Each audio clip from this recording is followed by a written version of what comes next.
Hey guys, I'm Jeff with Top Star Mobile Detailing Las Vegas, and today I'm going to break down my detailing packages and prices. How many packages do you offer right now? So I basically have two different levels of packages. I have the express package or the executive package, and then that breaks down to just exterior, interior on those levels as well. With the express package, it's more of like a 2 to 2.5 hour service where we're going to basically do everything except the steam cleaning and shampooing. That takes a lot longer, so that would fall into the executive package. With the express package for cars, it starts off at $195. Small SUVs like the one we're doing here, $240, and then the larger SUVs with third row seating, those are $270. And what I do with that for maintenance clients, like this client is a maintenance client of mine, every month they get all their vehicles done. My maintenance packages just go half price as long as it's within a monthly service. So they're basically going to get the same detail that they would normally get, but I know that if I've done that vehicle in the last month, it's not going to be that much work. It's going to be, half the work, so half the price. Keeps it pretty simple. With the executive packages, it jumps up to, for cars, $395, SUVs like this, $455, and for the larger SUVs with third row, it's $525. All right, Jeff. So for people that don't know, you've been doing this for about a year, detailing. Were these the prices you started with, or did you have to change them over time? It's pretty close to the prices that I started with. I've done 2 price increases that were like not anything major. I never started my prices off like very low or anything like that. I kind of took an average of the market, what the detailers were charging out there, just average that. I didn't want to be the most expensive, but I also didn't want to be near the bottom either. So I would say I was probably around the 80% range, But then as I got busier and busier, where I was booked out a week in advance at those prices with 4 cars, 5 cars a day, it only made sense that, hey, I raised my prices. The first price increase I did was 10%, and my mentality on it was, even if I lose 10% of the business, I'm going to be making the same amount of money because I went up 10%, but I actually didn't lose any of the business. So it was the right move for me at the time. I was probably a little bit underpriced considering the service that I was offering and the quality of work. So I did raise it up 10%. Didn't even make a difference. If anything, I even got busier after that, which was crazy.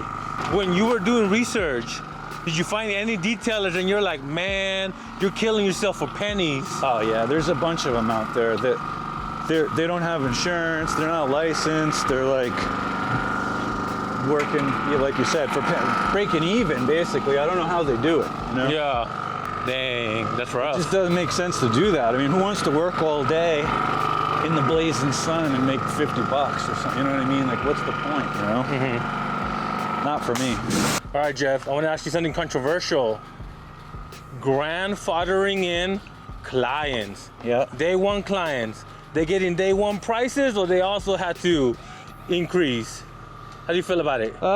With my earlier clients, I did grandfather most of them in because they've been loyal to me the whole time. They've been getting bi-weekly service or monthly service. And there's not that many of them, you know what I mean? So for me, raising the prices on them, it really wouldn't make that much of a difference in the grand scale of things. Everyone new is on the new pricing, but those original few clients are grandfathered in. I let them know that, and they're grateful for that too. So I know that they'll be loyal clients, and they keep referring me other clients as well too. So I think it's worth it to just grandfather them in. Have you ever been put in a situation where one of those grandfather clients books you, but then you get another big detail, same slot, Yeah. and you're like, man, I'm gonna go over there, I'm gonna go spend an hour earning so little when I could be spending the same hour earning a lot more? Most of my monthly clients are pretty flexible too. So if I do come across that situation, which I have once or twice, I'll usually just contact them and just say, hey, would it be possible if we push your appointment to either later today or tomorrow or another time that's convenient for you?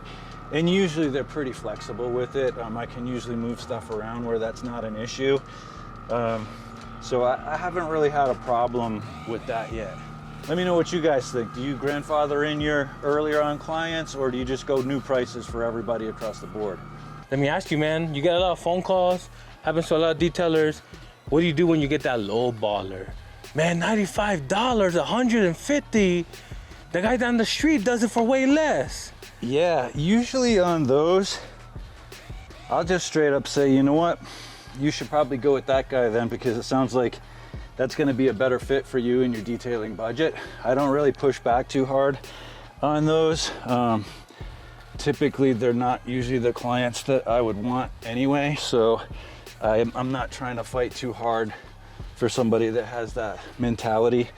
If they're asking me like what the difference is, or why my prices are my prices, I will go into educating them a little bit on that we're one of the highest rated detailing companies out there. Our pricing's based on the quality of our work as well as the level of customer service that you're going to receive. So it's not just the detailing, it's about the whole customer experience.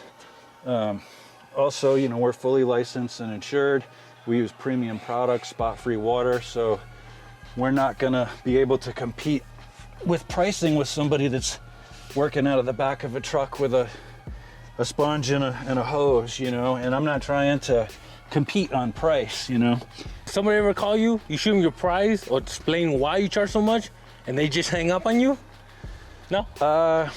It was cool? No, I haven't had anyone just hang up on me, like straight up hang up.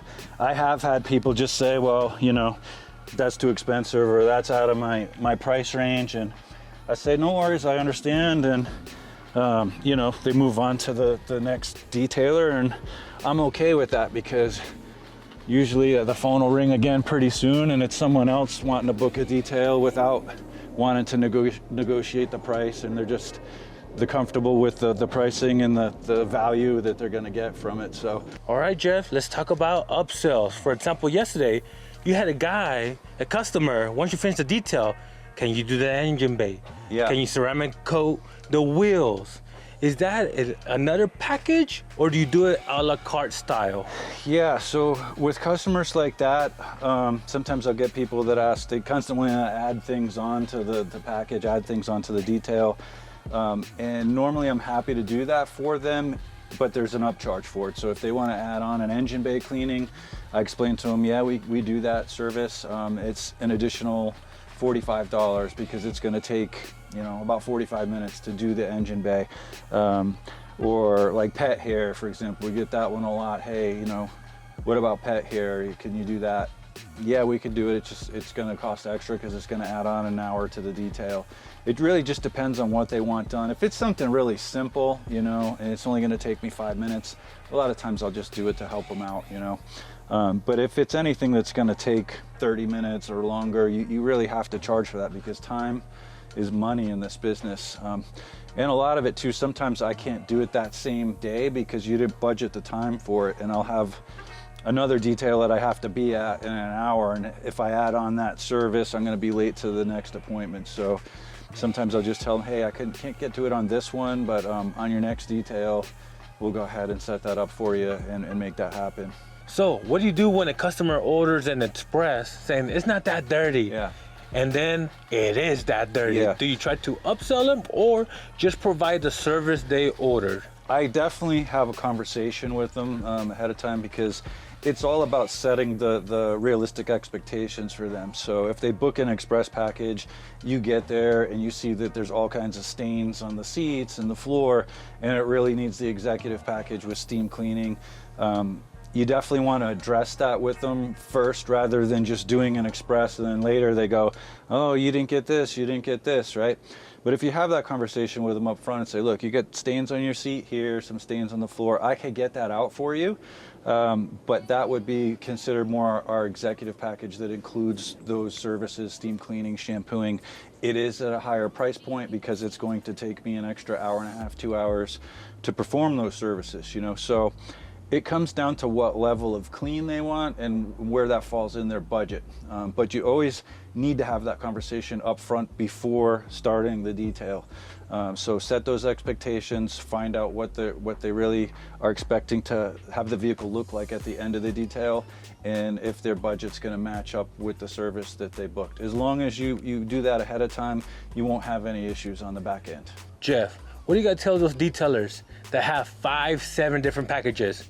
Bronze, gold, platinum, this and that, you know? Yeah, I say you want to keep it as simple as possible. You follow that old acronym KISS, keep it simple, stupid, right? Like you don't want to make it too difficult where your website looks like a menu to the Cheesecake Factory or something, where there's just page after page after page of services, because most clients, they can't understand all those different things. And if you give somebody too many options, it's gonna make them have to think about it longer, right? So you wanna keep it really down to like 2 or 3 maybe options, you know?